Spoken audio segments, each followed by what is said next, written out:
நேயர்களுக்கு வணக்கம். யோக ரகசியம் நிகழ்ச்சியில் உங்களை சந்திப்பதில் மிக்க மகிழ்ச்சி.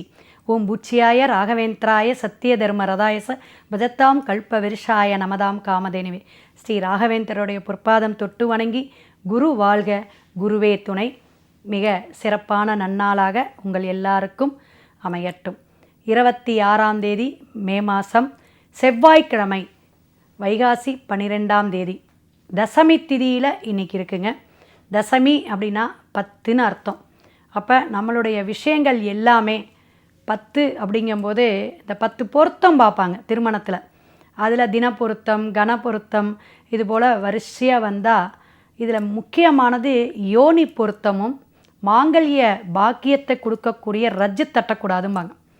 இது மாதிரி நம்ம நட்சத்திர பொருத்தம் இப்போ நெட்டில் பார்க்குறோம், அல்லது அவங்களே ஒரு லேப்டாப் வச்சுக்கிட்டு நம்ம கூகுளில் தேடிக்கிறது, புக்கு வச்சு பார்க்குறது, இதெல்லாம் சாத்தியமான சரியான விஷயம் இல்லை. முறைப்படி நல்ல ஜோதிடர்கிட்ட போயிட்டு உள்ளார கட்டத்தில் கிரகங்கள் எப்படி இருக்குது, அவங்களுக்கு லக்ன பொருத்தம் இருக்கா, ராசி பொருத்தம் இருக்கா, தசாபுத்தி அப்படிங்கிறதே கூட்டு தசை மட்டும் இல்லை, பகையாக இருக்கா, இது மாதிரிலாம் நம்ம கரெக்டாக அனலைஸ் பண்ணிக்கணும். இதை நம்ம வலியுறுத்தி சொல்கிறது திருமண பொருத்தத்துக்காக.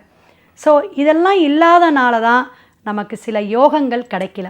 மனைவி வந்தோ அல்லது நம்ம வீட்டுக்கு ஒரு மருமகன் வந்தோ நமக்கு யோகம் இல்லாமல் ஏதாவது பெரிய ஒரு லாஸை கொடுத்துரும், அல்லது ஒரு விபத்தை கூட கொடுக்குது. பார்த்திங்களா, இதெல்லாம் ஒரு புதிய வரவுகள்னால கூட நமக்கு பிரச்சனைகளை கொடுக்கும்.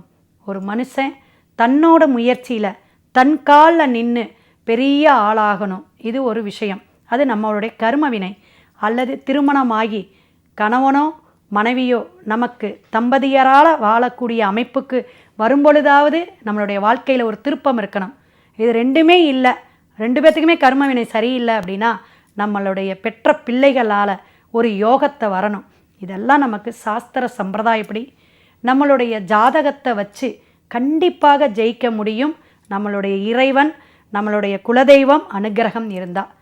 இது முறைப்படி நமக்கு விஷயங்கள் இருந்தாலும் இன்றைய நட்சத்திரம் சூரியனுடைய நட்சத்திரமான உத்திர நட்சத்திர சித்த யோகம். அப்படி இந்த சித்த யோகம் அமிர்த யோகமெல்லாம் ப்ளஸ் தசமி திதியும் வரனால கிழமை நமக்கு சரி வரல. கிழமை சரி வரலைனாலும் சரி, இந்த ரெஜிஸ்ட்ரேஷன் பண்ணுறேங்க, இன்றைக்கி போய் நான் அக்ரிமெண்ட்டு போடுறேன், இதெல்லாம் நீங்கள் செய்யலாம். புதிய முயற்சிகளுக்கு நிறைய விஷயங்கள் செய்யலாம். திருமணம் சார்ந்த சுபகாரியம் மட்டும் நடத்துவதற்கான நல்ல நாள் கிடையாது.